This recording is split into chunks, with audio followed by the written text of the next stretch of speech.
বাবাও কলেজে, ছেলেও কলেজে। কি ভাবছেন, পড়াশোনা করতে? না না, একদমই তা নয়।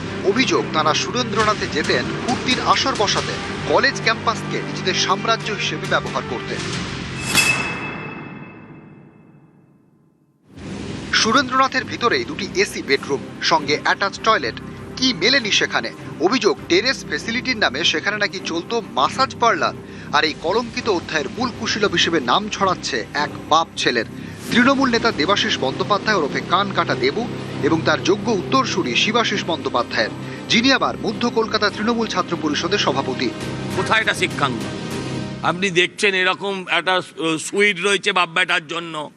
এখানে রাষ্ট্রগুরু সুরেন্দ্রনাথের ছবি কম, এখানে সুদীপ বন্দ্যোপাধ্যায় দাড়িওয়ালার ছবি বেশি, কান কাটার ছবি বেশি, হ্যাঁ ভাই ওর আবার নাতির ছবি, মানে কি নাম, শিবাশিসের ছবি বেশি। হ্যাঁ, সেখানে আবার শিক্ষাঙ্গন করছে।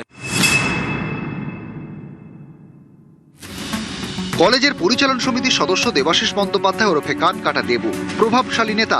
অভিযোগের পাহাড় তাঁর ছেলে শিবাশিস বন্দ্যোপাধ্যায়। অভিযোগ, টাকার বিনিময়ে কলেজের আসন বিক্রি করতেন তিনি। নাম জড়িয়েছে তোলাবাজির সঙ্গেও। সাধারণ ছাত্রছাত্রীদের মেধার টুটি চিপে ধরে আসন বিক্রি করে লাখ লাখ টাকা তোলার মারাত্মক অভিযোগ এই বাপ ছেলের বিরুদ্ধে। সুরেন্দ্রনাথ কলেজে হচ্ছে পার্সেন্টাইল লাগতো 78%, আমার ছিল 85%। তারপরেও আমার অ্যাডমিশন হয়। সিট ধরে রাখে, যারা টাকা দিতে পারে না তারা ভর্তি হতে পারে না। আমার কাছ থেকে 60,000 নিয়েছিল সুকান্ত বাহাদুর, হচ্ছে কলেজের দাদা। ক্যাশ নিয়েছিল, কোনো রিসিপ্ট নেই। প্রথমে 5,000 নিয়েছিল, তারপরে এইচএস এর অরিজিনাল মার্কশিট নিয়েছিল। নয়তো যদি টাকাটা না দিতাম তাহলে মার্কশিট পেতাম না। অনেকের কাছে এরকম আছে, তাদেরকে 1.5 লাখ, 80,000, 90,000 এরকম টাকা নেওয়া হয়েছে। এইসব হাতে চলতে সব শিবাশিস ব্যানার্জি, টাকা পয়সার যত খেল আছে।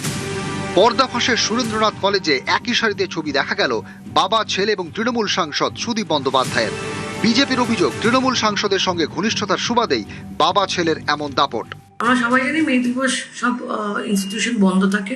আমি অবাক হয়ে গেলাম, বড় বড় করে গেট লাগানো হলো, কার্পেট বেছানো হলো, দেবাশিস ব্যানার্জির বার্থডে সেলিব্রেশন হচ্ছে, বাইরের লোকেরা ঢুকে আনন্দ ফুর্তি করছে। এই ঘটনাও ঘটেছে। কলেজটা নিজের পৈতৃক সম্পত্তি ভেবেছিল। প্রিন্সিপালরা জেনেও তোর কোনো প্রতিবাদ জানায়নি। এটা বড় নেক্সাস। এনারা প্রতিটা লোক ওইখানে যে যারা যারা আছে তারা কিন্তু একই দোষী। তাদেরও কিন্তু ইনভেস্টিগেট করে দেখতে হবে তারা কি কি কাজ করে বসেছে। এসি বেডরুম, মদের বোতল, উয়ে খাওয়া টাকার বান্ডেল, আগ্নেয়াস্ত্র, শিক্ষাঙ্গনে ফুর্তির আসর, সবের পিছনে নাম আসছে কীর্তিমান বাপ ছেলেরই। মঙ্গলবারই সুরেন্দ্রনাথে গিয়ে সম্পত্তির খতিয়ান দেন বিজেপির সজল ঘোষ। এর নেপালে বাড়ি আছে, এর দিল্লিতে বাড়ি আছে, এর শিলিগুড়িতে বাড়ি আছে, এর দার্জিলিংয়ে বাড়ি আছে। হ্যাঁ, আবার কোনো বাড়িতে আমি শুনেছি সুইমিং পুলও আছে। আমি বলছি অন্তত এই চৌরঙ্গিতে ওর 8-10টা বাড়ি আছে। হ্যাঁ, ওর বাপ কি জমিদার ছিল? গুণধর কীর্তিমান দেবাশিস ব্যানার্জি ওরফে কান কাটা দেবু, তার সম্পত্তির বহর শুনবেন। সূর্যসেন স্ট্রিটে দুটি বাড়ি, আর অখিল মিস্ত্রি লেনে 3টি সম্পত্তি।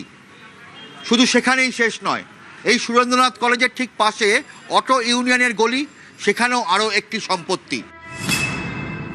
111 অখিল মিস্ত্রি লেনে মা তারা কুটিরে মহিলাদের পেইং গেস্টের ব্যবসা। 42 বি অখিল মিস্ত্রি লেনে সাই গেস্ট হাউস, সেখানেও মহিলাদের পেইং গেস্টের ব্যবসা। এক যৌথ পরিবারকে ঠকিয়ে এই জমি আত্মসাতের অভিযোগ। 53 বি অখিল মিস্ত্রি লেনেও দেবাশিসের সম্পত্তি। কিছুদিন আগে এই সম্পত্তি কেনেন দেবাশিস। 26/9 বি মহাত্মা গান্ধী রোড, সুরেন্দ্রনাথ কলেজের ঠিক পাশেই দেবাশিসের নামে বিশাল সম্পত্তি। শিলিগুড়ি, নেপাল, দক্ষিণ 24 পরগনার মল্লিকপুরে আরও সম্পত্তি দেবাশিসের। আমাদের বন্ধুর বাড়ি ছিল আড্ডি বাড়ি।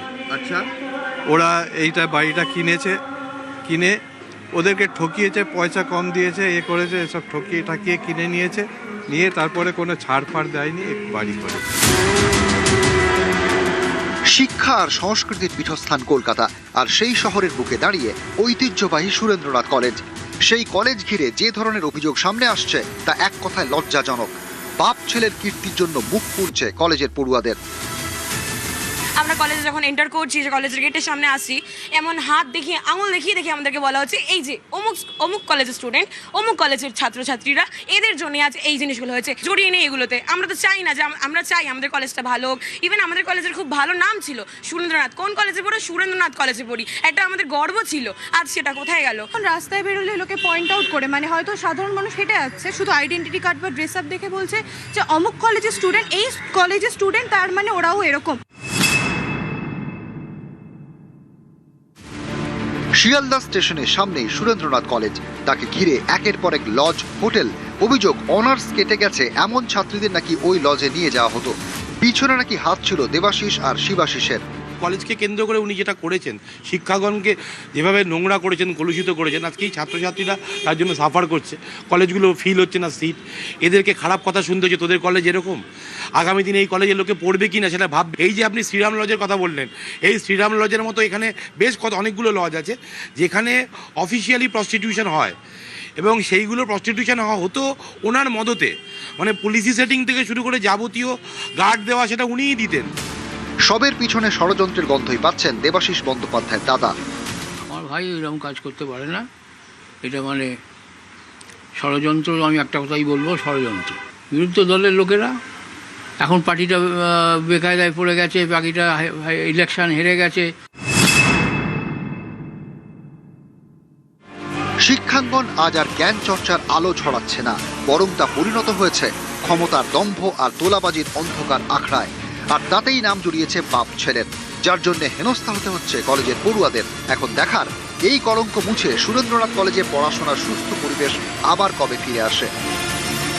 নিউজ 18 বাংলা।